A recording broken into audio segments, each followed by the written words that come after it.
So, hello everybody, and welcome to this panel today, after the wonderful one that we had yesterday. Today, the topic is, or the question that we are asking is, can we create a healthy critical culture in a fragmented region? And I'm happy that with us, physically and online, we have Natasha Tripney. She is theater critic, writing for the stage, actually editor for the Stage magazine in the UK, and she is also contributor to different newspapers and platforms for theater, including The Guardian, Nachtkritik in Germany, Kosovo 2.0, and now she is chief editor of the C Stage magazine that we are going to launch today, actually, just now, so it's a historical moment.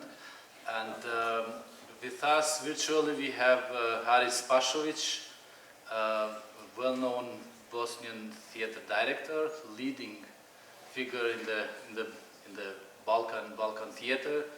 Haris is the artistic director of the East-West Theater Company based in Sarajevo, was artistic director of the MES Festival, and it is deeply involved in the cultural cooperation in the region as much as he can do that, because in this case also he wanted to be here physically.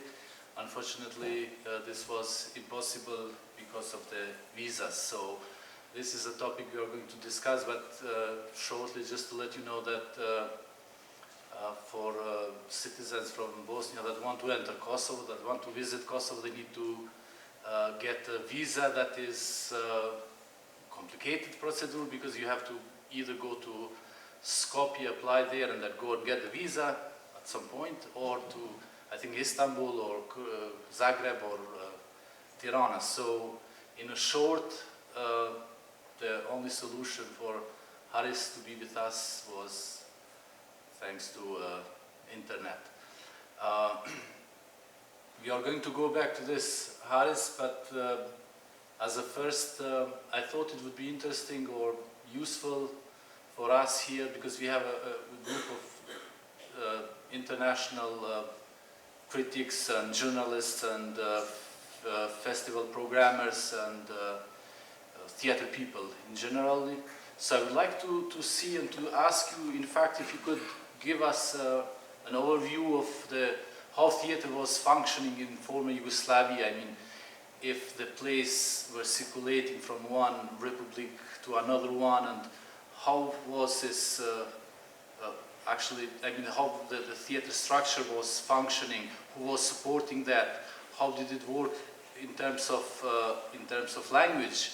Like, I know it was probably easily to have a theater play from Sarajevo to Zagreb or to Belgrade, but then was there any interaction with the Kosovo theater? I mean, the theater that was produced in Albanian language in Kosovo. Just so before that, to let you know that recently I found out that in the nearly or over 50 years of history in this theater history in this region, there has never been a theater play from Kosovo visiting Montenegro. If you exclude the fact that Kosovo plays sometimes were performed in Ulcin, which is a town dominated with by Albanians in terms of the people there. But there was never a theater production from here that was presented in Podgorica or in Cetinje, in the capital city of Montenegro.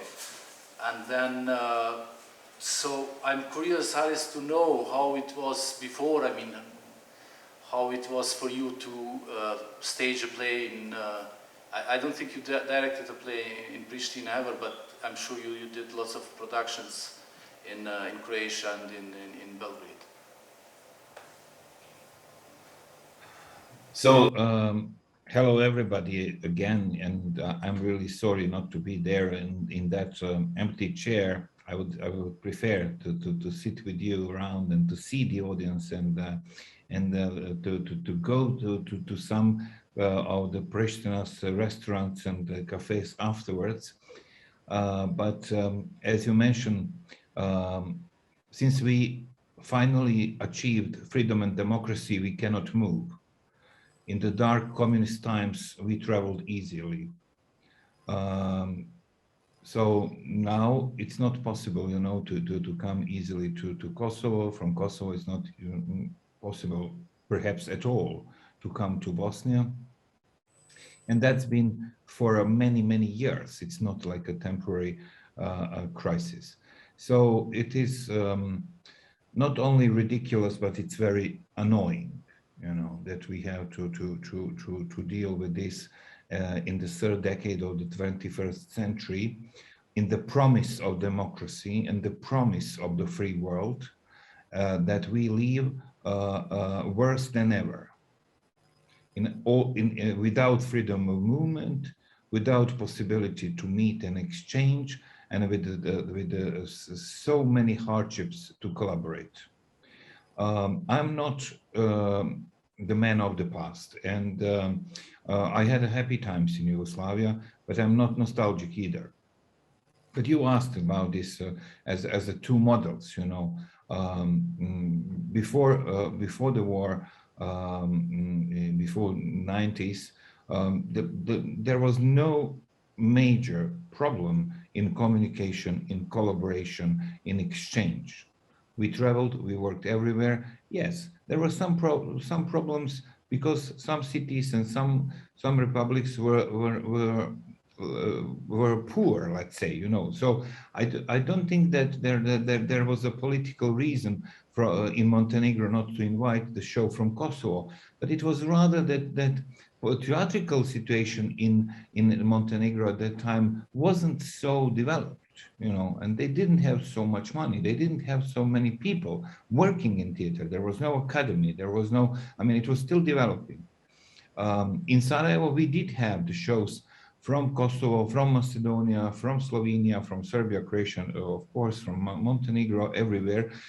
We had the shows, the Roma shows by Rahim Burhan from Skopje in Roma language.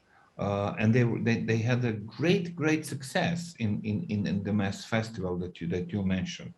I remember watching the shows in Albanian in mass, and also I think it will be interesting for you to know that, for example, in Sarajevo, since there was a considerable minority of the Albanians, there was a radio show in Albanian every Monday on Radio Sarajevo, and I know that because a friend of mine who were with me at the same class in the gymnasium, she was one of the presenters in that program.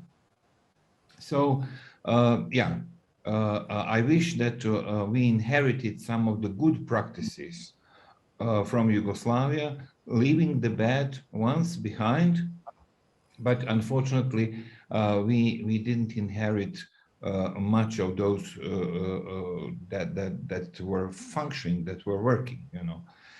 In any case, as I said, I don't think that mentioning Yugoslavia helps at all, you know, because that was the other time, that was the other political situation, and that was the different Europe. Europe that I grew up was different than I don't know, Jeton, how old are you? 44 nearly. Okay, but still, you were very young. I kept lying by now, saying I'm 37, but no. I exposed you now. So you were a teenager, but for example, I just finished the show in Belgrade, the Miss Julie by Strindberg, and all the actors, and I had about 10 actors in the show. All the actors were younger than 30. So it means that the whole generation now of mature artists, they don't know anything. They don't, I mean, they were not born in Yugoslavia. And I broke my ties with Yugoslavia. I was Yugoslav. I was born in Yugoslavia. I love that country, but at the same time, it doesn't exist anymore. And I'm the person. I'm the man of the present and of the future, and that's what interests me. You just mentioned. I wanted to ask you, but you already said that you just directed a play in Belgrade, and I think you come back often. I know you studied also in Novi Sad, so maybe that's the connection also. But just to say that, I was really thinking today that maybe there has never been a Kosovo theater director that was invited to direct in Serbia in over 70 years history of the theater in this area.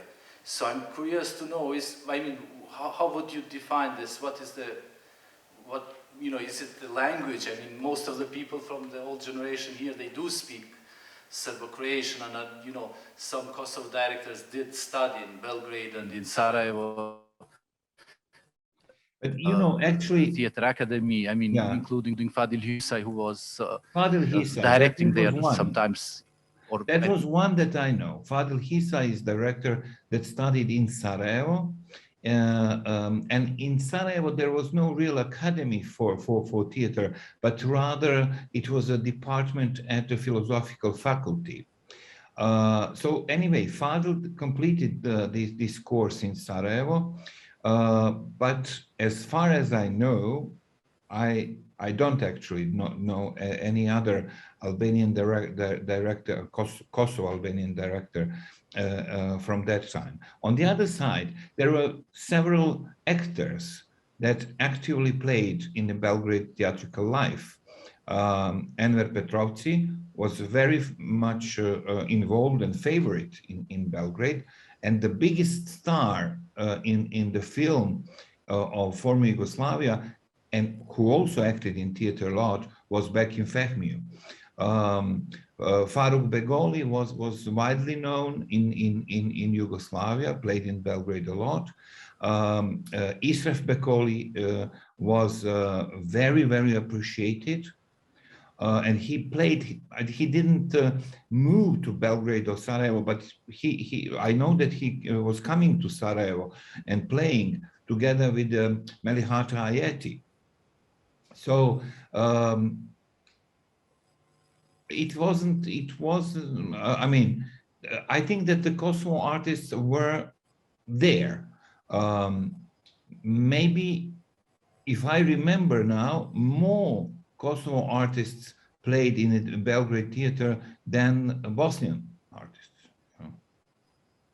I don't know, maybe. Well, I mean, Bekim, Enver, and Faruk, they were living in Belgrade and they made a career, they studied there, but then there was really no theater director from here invited to direct there, and also I don't think that was the case for Croatia or Montenegro, we said already no. So I'm curious to know how it is for you now to travel to, I don't know, to Belgrade from Sarajevo.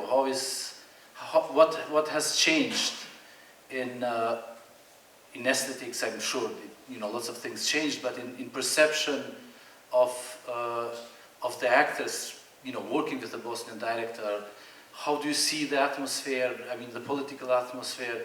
Do they just perceive you as a director, or as a director from Sarajevo that, carries in his shoulders some sort of history of 90s and so on? In my case, it's a bit more complicated because, as you mentioned, I completed my studies, Academy of Arts in Novi Sad, and I was already known as a director while I was studying, because my shows were traveling to Yugoslavian festivals, and one of my shows from the Academy was in the main program of BITEF, Belgrade International Theatre Festival. That was a really big festival at that time. It's still significant, but at that time it was one of the major European festivals.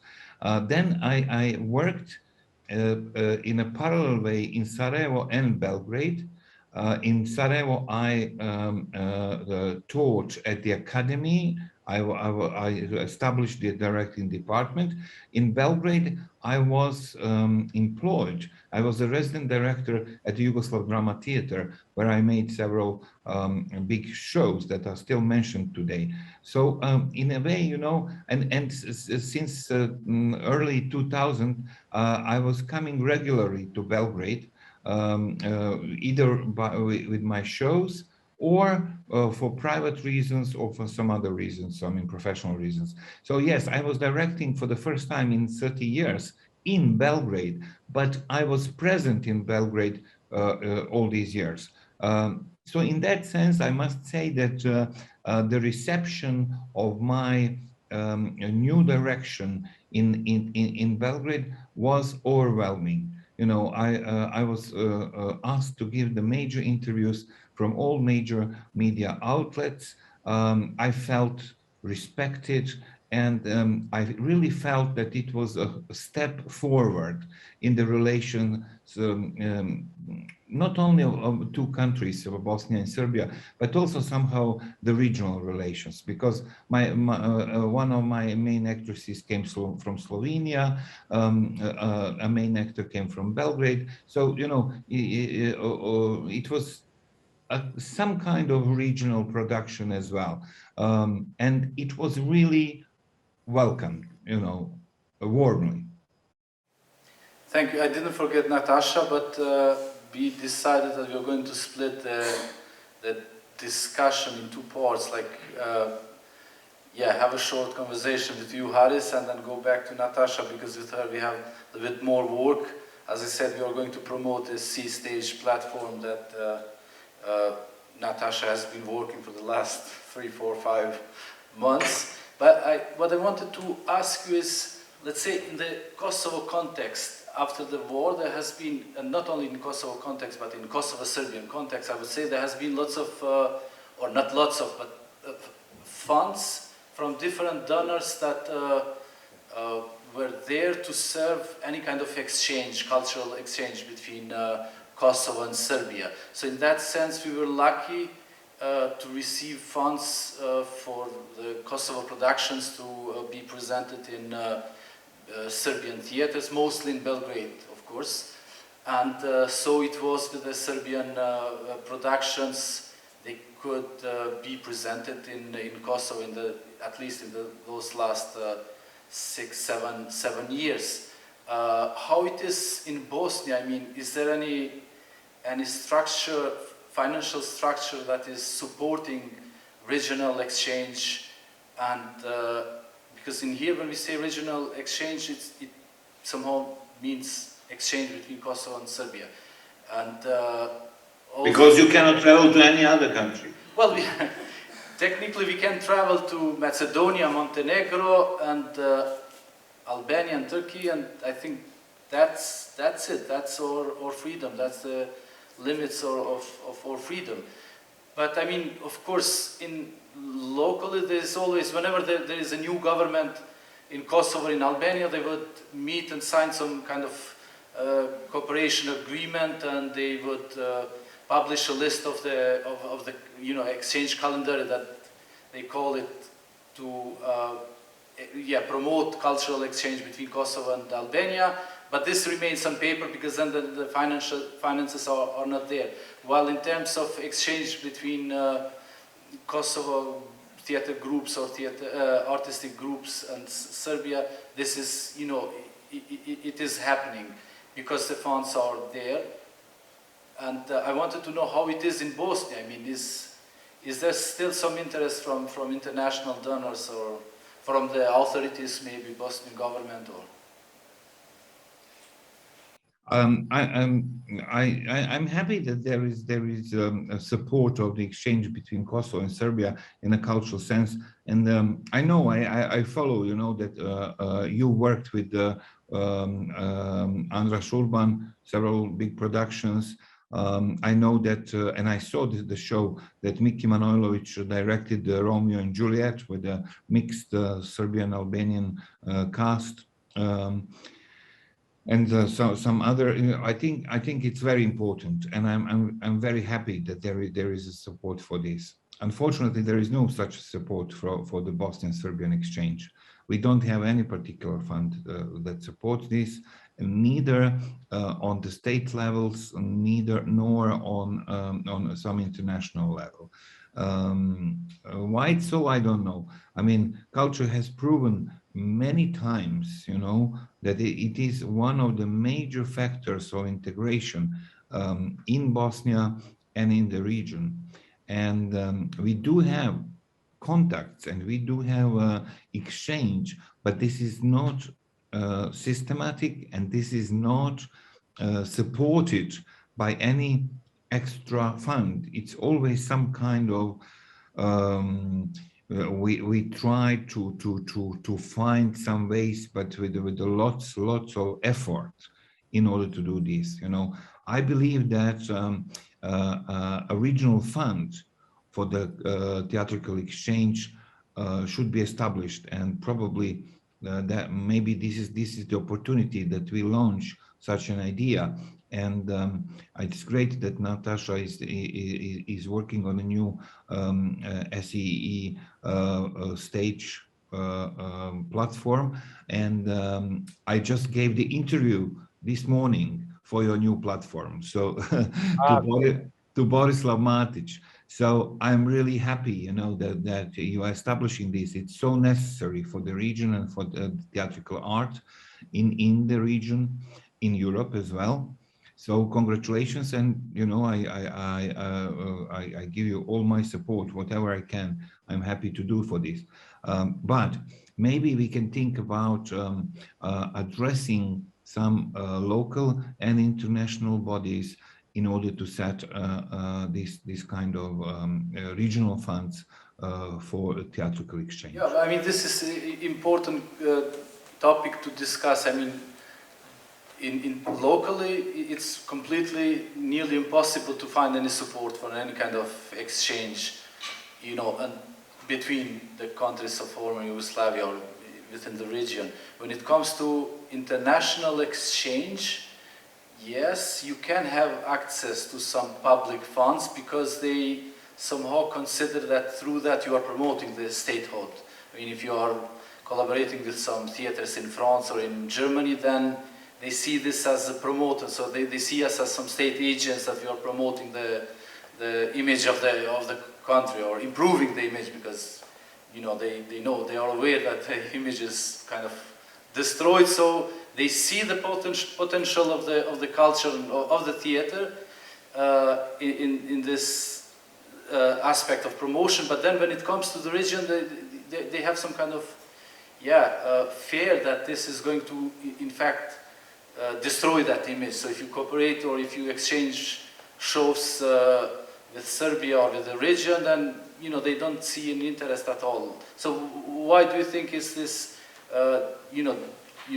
approach within our local authorities, and while international donors do see potential in culture and in the power of the culture to kind of help the region move forward? It is a similar situation in Bosnia as you described, and I think it's completely provincial and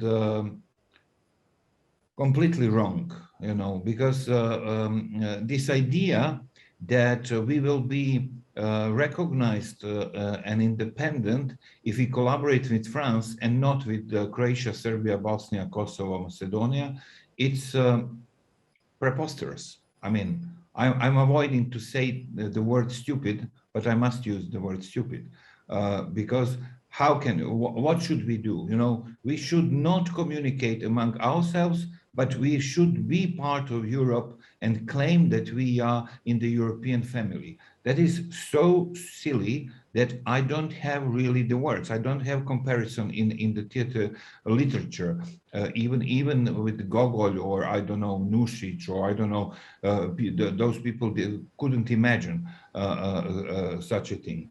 Why should not we exchange? Why should not we communicate and work together?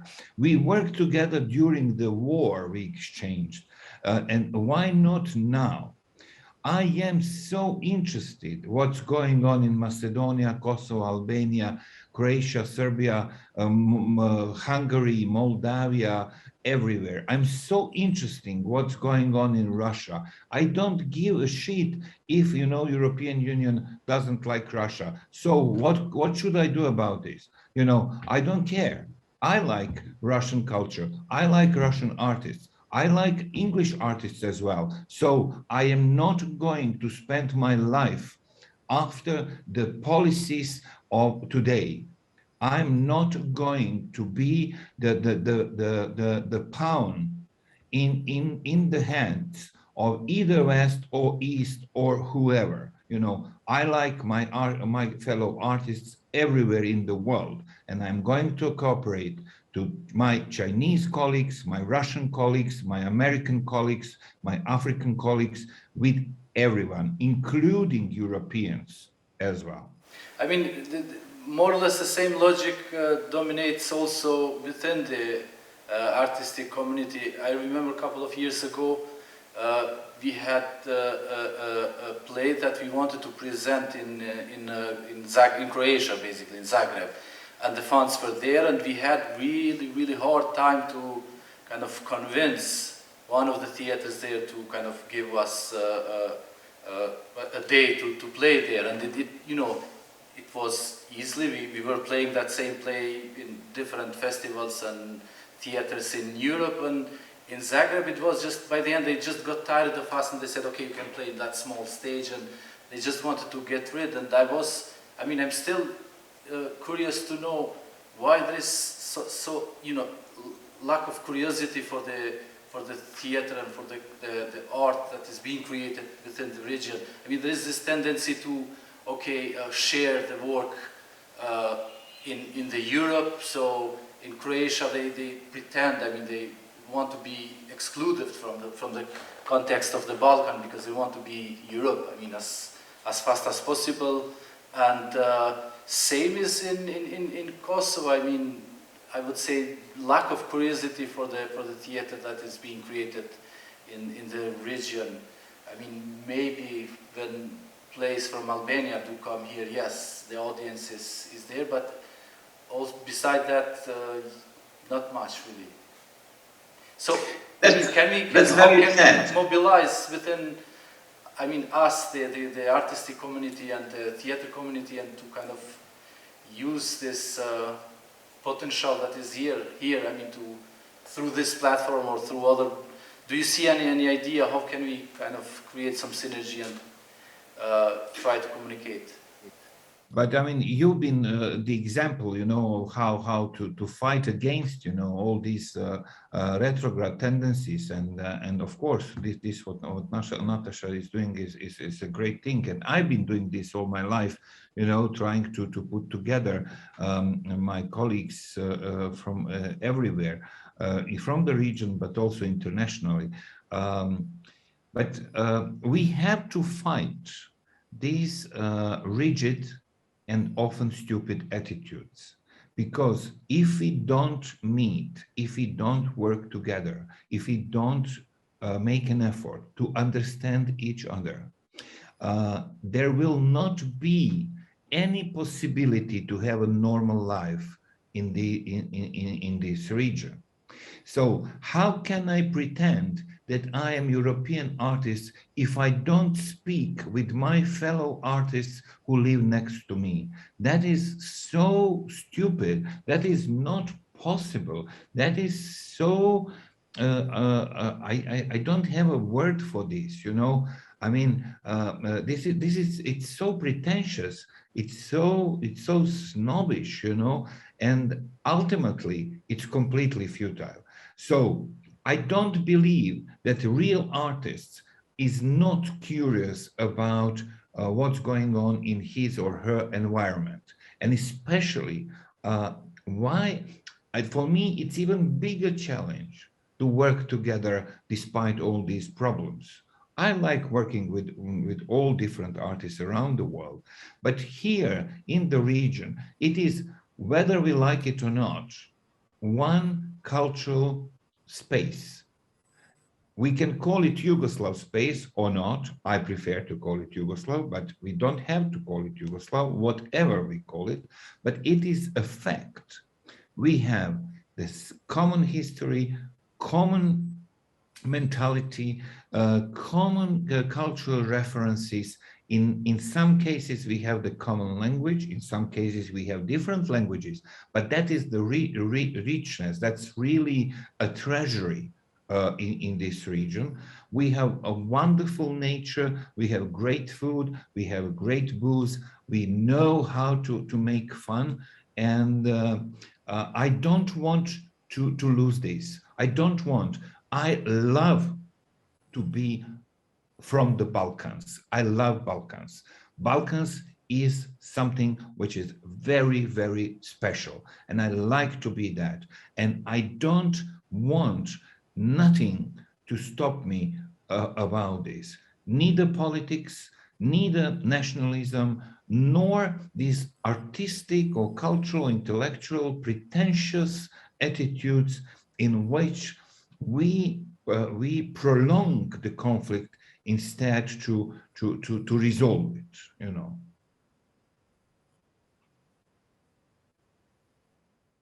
Haris, I have two more questions before I move to Natasha, and one has to do with the political circumstances in Bosnia and Herzegovina. It has been always complicated and now seems to be a little bit more than before, but how it is within Bosnia? I mean, do shows from Republika Srpska travel to Sarajevo and vice versa? And also, how is the, in terms of artistic freedom? I mean, I know you are somebody that didn't make, is not making any compromises when it comes to topics that you treat on stage, but do you consider that you have complete freedom on stage, or do you have to have in mind also the complicated political circumstances when you approach a topic? And same would be when you direct in Serbia. So I fought for my political and artistic freedom, and it comes with a price.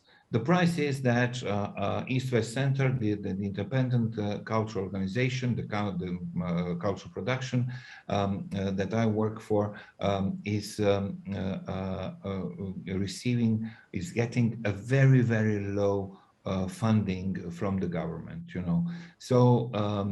And that's it, you know. If you want to be friends with the politicians, you get the money, but you don't have your face. If you want to save the face, if you want to be a free person, then it's not possible to be to serve for the politicians. And I've never served for the politicians. It's not something that I'm interested in, and at 60, I'm certainly not going to do that. You know, I have been free for 60 years, so I'm not going to go down in history in the last 10 years of my life as some idiot. So I'm not going to compromise on this, and I think that there is a great deal of opportunism in Bosnia when it comes to the arts, that some people dare to confront and to speak up their minds and to do the things, you know, in the way they want, but some people prefer to keep their jobs, their salaries, and not to be disturbed very much, so they go with the flow. But that's, I guess, everywhere, you know. I mean, mediocrity is not exclusive for Bosnia or Kosovo or Serbia. It's everywhere. Concerning Serbia, I must say, you know, that I did not have any single problem now when I directed the piece in theater. But it was Miss Julia, so if you had a different play. But you know, this you know, any play is could be a problem, you know. Miss Julie is a play about class differences, among other things, you know. And I also put it in the context that she is a Slovenian, everything happens in Slovenia, and Jean was Serbian, and Prishtina was Bosnian, and there were other servants coming from former Yugoslavia, which is the fact, you know, that lots of young people from the former Yugoslavia come to Slovenia and other EU countries to work, often the most difficult physical manual jobs. So there was this element, you know, that wasn't very sweet, you know. I mean, it was this element about class society, about Europe and the region today. But anyway, you know, I mean, I must say, I didn't have any problem, neither by the producers, nor by the audiences. I really felt free. I did. Kosovo is seems to be the only country in Europe that has no printed newspaper. So since last year, the last newspaper stopped being printed, Coeditore. So, and recently someone corrected me. He said not the only country, but it's the first country that has no printed newspapers. But not. I mean, my point is. I mean, the question is, who is writing theater critics in Bosnia? I mean, how is this? Do newspapers publish theater reviews, and who is writing for those newspapers? In here, this structure has been completely destroyed. It was much more functional in 90s in a completely complicated circumstances. So theater critics kept coming and reviewing shows, while now everything has been reduced to newspaper articles. And in fact, it's only one newspaper that is still kind of writing for the theater, and everything else is gone. So how is the situation in Bosnia and maybe in the region? Who is writing, which newspapers are they interested, and so on? So I see actually the fact that there is no printed papers in Kosovo as a good thing. You know, you go completely paperless. So you are the first ecological country in Europe in that sense. And you know, we will all go paperless in the coming years, for sure. You know, I mean, the print is dying, you know, that everybody knows this. It's another problem, you know. I mean, it doesn't matter is it printed or online, but the problem is who is writing, and who wants to write about theater, and why and to whom. I was really so delighted to read the questions by Borislav Matic this morning, because I don't know how old he is. I don't know. I didn't have any opportunity to meet him before. But when I read the questions, they were absolutely superb. And I was so happy, so delighted to answer them, because it was such a lively discussion. And that's what interests me. In the last 150 years, theater changed many times, and theater developed, and theater gave so many forms and so many options. The theatrical artists invented so many ways of doing theater. The theatrical criticism remained the same as the 19th century. 2 columns in the newspapers and the verdict for 150 years, and that's it. The theater criticism as it is now is simply outdated. So we are not interested in the theater criticism as it is now. You know, in these 2 columns to give the verdict for us who worked for many months we are so conscious about what we do. I've been told in Belgrade that the young actors and young directors, they don't give a damn for the critics. And I understand why. Because they cannot recognize in one or two sentences that they are mentioned in such a short review, they cannot recognize the reflection of their work. So I believe that we have to invent completely new approach, a dialogue between theatrical critics and the authors. That will be better for the audience, that will be better for the authors and the producers, and that will be better for the critics and theorists. Because what we need in 21st century is dialogue. I want to apply your criticism in my work. I don't want to be defensive if you attack me. I don't want to be attacked, and I don't want to be prized either. You know, I want to be understood, and I want to understand the reception of my work. So I think that I believe, and I'm really completely open to the possibility, if Natasha and the colleagues would like that in the future, that we start doing something in that direction, that we just go ahead, that we go forward, that we don't repeat, you know, the 19th century forms of somebody who is given the power to give the verdict and to say, Jeton Neziraj is not a good theatrical author, or Jeton Neziraj is a good theatrical author. It is so, I mean, that's not there anymore. You know, it doesn't belong to modern theater anymore. Haris, thank you very much. I think you just made some more enemies with this last statement. So congratulations. I do have many more questions, but I think we have to stop here and continue with Natasha. I don't know if any of you here has any question for Haris. If not, there is one question by. Well, there are two questions actually. So, Haris, thank you for putting us in trouble now. For the questions, so I think it was Tom the first, and then Dominic.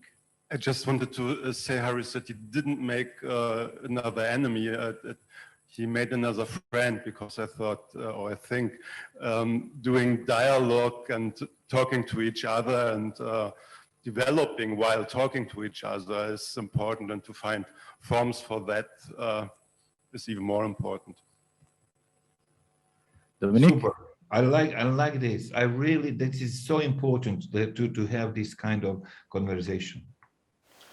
Hello, I was just curious, not regarding the recent history, if the situation was so much different for the Hungarian community in northern Serbia than comparing to the Albanian community, as they had the same administrative statute. You mean in Yugoslavia? Yeah. Hungarian minority or community in former Yugoslavia had just superb theater. They always had a superb theater, you know. They had a theater in Novi Sad, with Kisinhas, that was always first-class theater with fantastic actors, fantastic directors. They had a theater in Nepsinhas in Subotica, which was together with the Serbian Drama National Theater, also with excellent actors, with very, very good shows. They had the class, and they still have the department at the Academy of Arts in Hungarian language for the Hungarian actors and the Hungarian directors. Some of the best directors today came from this academy, and they are Hungarians, like Yugoslav Hungarians, like George Hernyak or Andras Urban. And they had a very, very special theater called Salaško pozorište.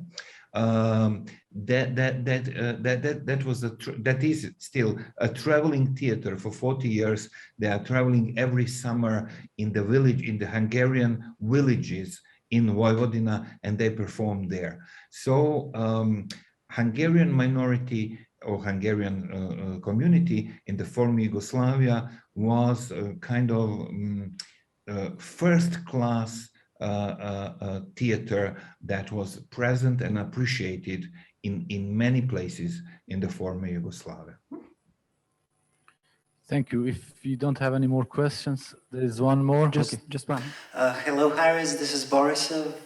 I sent the questions for the interview. Thank you very much for the answers. Oh, this is Boris, yeah? Yes, okay. This is Borisov. So he's quite young. Yes, whole 24 years. Oh, fantastic. Boris, thank you very much. Oh, thank you. Borislav, right? Borisav without the L. Borisav. Yes. Borisav. And it's great to know that an artist appreciates so much theater criticism. It's not so common, I think, in our region, and it's great that we have your support, and even we can, of course, discuss the form, as you mentioned. So you think that maybe a dialogue is a better option. Someone may think that the dialogue and the classic reviews are both good options, but it's really important to us, I think, that artists support our cause, and it's really important to see your work on a regional level, that the regional cooperation is living through your work, no matter the circumstances, the tough circumstances that we have. And I also wanted to add just shortly, because I'm living in Novi Sad, that Uvideki Sinhas is a really good theater. Some of the best performances in Serbia are made there, and also on the Academy of Arts, the Department of Acting in Hungarian language is very good and very important, and I think it's a very big and important piece of our culture in Serbia in general, not just in Vojvodina. Thank you, Borisov. Thank you. Thank you. Thank you, Haris. You are more than welcome to stay online, but now I'll turn to Natasha, because we have, for me, I'm very excited that we have this moment that you are launching this online platform that you've been working for so many months now. So, what is this C stage? Well, first, what I wanted to do is thank Haris for this sort of really fascinating responses to your questions. Also, they have set up very nicely what I'm about to say now and what I'm about to discuss. And dialogue is something that I think is fundamental to criticism. I think sort of shifting beyond, as you described, this 19th century approach to criticism is essential if criticism is to survive and to be useful in the world, which I think it is and can be. So thank you for that. That was very helpful. Oh, I see that the website has appeared behind me, so I was going to wait and sort of talk, build it up to it a bit. But let me just talk a little bit about the sort of genesis of the platform and the aims of this project, and then we can have a little look at it. Firstly, I think it's also worth mentioning that I am a editor at the stage rather than the editor at the stage. You rated me slightly there, but I'm also... Put your microphone closer. I'm also the co-founder of Exeunt magazine, which is an online theatre magazine where we explore different forms of criticism, so more experimental, more sort of long-form forms of criticism, and shifting away from this newspaper model, this kind of sort of this full-stop approach to criticism, whereas we believe that criticism is the sort of part of a conversation, it's part of an ongoing dialogue. And that is something that I hope will apply here. So the project, the first sort of genesis of the project came about this time last year when theatre was in a very sort of moment of existential crisis. It was very much at the heart of the pandemic. There was some theatre was going on, but it was in a very kind of restricted capacity. And the idea of creating a sort of platform for theatre criticism during this time seems slightly sort of strange sort of impulse, but I think it was quite a necessary one to sort of both sort of celebrate what theatre is and what it can do, and to think hard about the particular issues that are relevant to this region. Yesterday we were very lucky to have this fascinating, really in-depth discussion about issues of diversity and representation as part of the Kosovo Theatre Showcase. But I think one of the things that it wasn't possible to touch on in great depth within that discussion was how, the specific conversations around those issues within this particular region. And something I'm hoping that this platform, this C stage, is going to be able to do is look at the particular context of the countries of this region, some of the issues that we've already discussed today about travel, about the complexities of sort of taking work around the region, and also some of the issues that Harris raised about this shared history, this shared political context, this, in some cases, shared language, and the sort of wealth of issues that sort of circle around that is having a space for discussing these things that is online, that is contributed to by writers and artists across the region, and that sort of engages with the sort of perhaps the sort of lack of collaboration in this, that we've discussed a little bit already, and tries to address some of those questions in an online platform. So let me just talk a little bit more about criticism itself. I believe very sort of deeply that criticism, of all art criticism, is an access tool. It is a way of engaging with art that you perhaps do not have the ability, whether it's financial or geographical, to see, and criticism is incredibly valuable both for artists and audiences in sort of joining these dots, connecting people, opening up conversations, and that's always been important, but is arguably particularly important in this part of the world at this particular time. And I think there's a real sort of need for a space to sort of discuss work, discuss the art, and also to nurture and develop new critical voices, and to sort of move away from these older models. You need a space to sort of to work with younger critics, emerging critics, to give them a space to develop and grow. And if those spaces have stopped existing in mainstream print media, then you need to create spaces online, which is something that we've set out to do. So the model that we're looking at is one that doesn't reject completely the idea of reviews. There are still going to be reviews of key productions, and I think that's a quite important part of the project.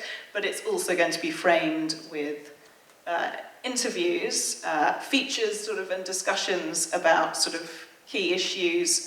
As you can probably see, we have already, we're looking at the issues of the pandemic and how it's impacted on artists from Serbia. There's obviously many conversations that we will be able to have in this space, and some of which are specific to the region, some of which are global, looking at issues of climate change and sustainability, looking at financial stability as an artist in a time of pandemic, looking at sort of ideas of nationalism and politics and across the region and globally, populism. There's a wealth of topics that we can discuss, and I think this is a good forum for discussing these topics. There will also be a space for promotion of work, for news and information, so that people can be better informed about what's happening in your neighbouring countries, so you can get a sense of what that particular theatre scene is like, which artists are making work in which venues, and just in terms of like a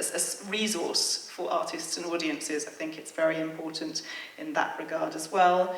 There will be interviews and profiles, so the readers can become better acquainted with both the significant artists in the region, and perhaps also more marginalized voices who do not get the space to have their work talked about in mainstream outlets, looking at female artists and queer artists and artists from minority groups. I think all of these things are things I would like to see this platform do as it grows, as it develops over time. Thank you. Somebody asked me when I was mentioning the platform, asked me if the platform will be dedicated only to the independent theater scene or general, and I said, well, you know, when you speak of independent theater scene in Albania, it means that it's not existing, or in Montenegro, or even in Kosovo in a small scale. So I guess this is going to be a theater platform covering also public theaters and every kind of theater form that is being created in this region. Absolutely. I think if it's happening on stage, it's all part of one sort of art form. So we're looking at more commercial, more sort of state-made work, but also independent scenes, fringe scenes, and it's looking at how those things intersect, how artists move from form to form and region to region, and sort of providing a document and a resource of the entire sort of ecosystem of theatre. And it will be in the beautiful English, yes. It will be in the beautiful English for the time being, certainly. But yeah, the aim is to connect both theatres and venues and artists in the region, but also to attract an international readership as well, to perhaps question and disrupt some ideas of like this monolithic East, this monolithic Balkan theatre, and show that it is rich and varied and complex, and to allow it to be accessible to readers from the UK, from Germany, from the US. I think that's also valuable as well. I think it's important that you explain your connection to the region, because I think they might get the wrong impression that you are some internationals and coming to kind of... Well, there's a degree of truth in that, but I also do have like a personal connection with the region. I have family in Serbia, and I have been coming to the region for many, many years and seeing work, particularly in Serbia, but also across the region for some years now. I thought more in Kosovo. And quite a lot in Kosovo too, absolutely. I've been at the showcase for the last 4 years. And so if you were to kind of make a kind of a statement on the theater that you've been seeing in the past 5-10 years, maybe in the region, its aesthetic and approach, how would you describe the theater in the region? Is there any... I don't think that's a very easy question to answer. What I've discovered is it's incredibly rich and it's incredibly varied, and I've seen so many different approaches by different artists and I want the platform to reflect that. There is unity in certain senses and certain, there is overlap, certainly. There is also a huge polyphony of voices and approaches, and I think that that's something I really want this platform to celebrate. I think that was a really good use of words by Harris. It should be a space for celebration and sort of championing of work. Can we claim that this is the only theatre online platform in the region? I think we can. I wouldn't want to swear by that, but certainly it's the one that connects everything. There are smaller sort of platforms that are separate to different countries, but I don't think there is anything that sort of covers the entire region in the way that we hope that this will. Okay, excellent. I have another question, which is mostly related to the work you do in the UK and actually how this reviewing places it does function in there. I mean, the stage is published and then it is also online, so people are subscribed. Mm-hmm. So the stage is it's the newspaper of the UK theatre industry. So it's over 100 years old. It's over a century old. It was founded in 1880, and since then it has been like it's a very much a newspaper and operates in a newspaper's model. It's a weekly publication in print, but it also has an online presence, and it's reviews plays, but it also it provides a source of news and about the industry and the sort of issues facing performers and artists in the industry.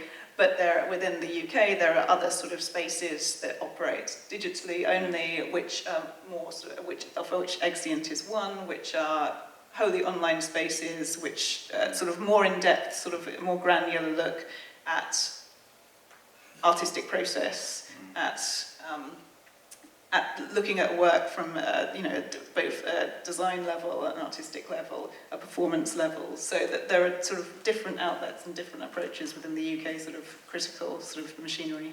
You've probably noticed that I keep refusing to spell this exam, that I'm never able to say it, and I would like to congratulate the author who gave that name. But I have hard time to spell that name. How is exam? Exean. It sounds like French, but... It's Latin, and it felt like a good idea at the time. But you're not the only one. I don't think we will have the possibility, or we will be able to actually ask people to pay to have access to the C stage, maybe not for the next 4 or 5 years, but in the future, I think it could be possible. I think it's something worth exploring. At the stage online, we have a paywall model, which means that readers read a certain amount of articles for free, and then beyond that point, if they are regular users of the site, then they pay for a subscription. But I think there are other financial models worth exploring. I think it's quite, we're in an interesting time in the way that people consume online content. There are different models that are available, and it's worth sort of doing more research in this area. I think there is a real shift at the moment. The pandemic has sort of driven that in quite a degree in terms of the way that people engage with information online, the way that people get their news, get their entertainment. So I think this is an ongoing conversation. I've just had lunch with Simon from LA, and he was already proposing that we make some kind of link. I think that there's real value in that, and I think one thing that I neglected to mention, and I think is something that I hope the platform will achieve, is Stephen, not Simon, sorry. Is looking at the diaspora artists, people who are connected to the region through one way or another, who are making work outside of the region, and both looking at the sort of different sort of pressures and issues related to diaspora identity, but also like giving a real sense of what work is being made by people who have left the region for whatever reason. And I think sort of, again, it's a space of connection and dialogue. So drawing all these things together will be very important. And last question is, how was the response from the people you asked to write, or to the other people, colleagues, that you discussed the idea? So far the response has been really positive. There feels like there's a real appetite, both from artists and from critics, to create a space to have these conversations, that sense that there was small individual sort of pockets of criticism that did exist, but they weren't happening in a sort of joined up capacity. And I think there seems to be an appetite for it, which makes me feel that this is a good idea, and that there will be readership for it. Before we say that we can officially launch it, do you have any question actually for Natasha? Or any comment or anything like that? If not, do we have to kind of... We should. If not, I think we are exactly on time for the... Yeah, that's probably valuable. Exactly. It's cstage.org. Yeah. I think they can see it, but yeah, it's cstage.org. And thank you, Natasha. Thank you, everybody. And please find some time to go online. Yes, please do. And explore the site. I would also really value anyone's feedback. So if you look at the site, if you think there are things that you would like to see there that are not there yet, then please approach me, and I'd like to hear your thoughts and your ideas. Thank you very much, and see you in the next show at 5 o'clock, National Theatre of Kosovo. Thank you, Natasha. And thank you, Haris.